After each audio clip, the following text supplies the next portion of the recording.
BRING brain ယူလာသည် TK tick ယူသွားသည် brain နဲ့ tick နဲ့ဘာကွာတယ်လဲဆိုရင် brain ကကြတော့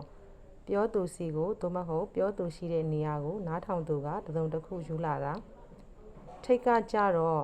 ပြောသူနဲ့ဝေးတဲ့တနေရာကိုနားထောင်သူကတစုံတစ်ခုယူသွားတာဥပမာ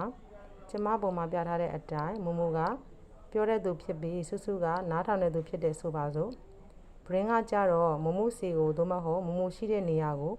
စုစုကတစုံတစ်ခုယူလာတာ tick ကကြတော့မမိုနဲ့အဝေးတနေရာကိုစုစုကတစုံတစ်ခုယူသွားတာဥပမာ Can you bring me your phone မင်းရဲ့ဖုန်းငါစီယူလာနိုင်မလား Bring the files to my office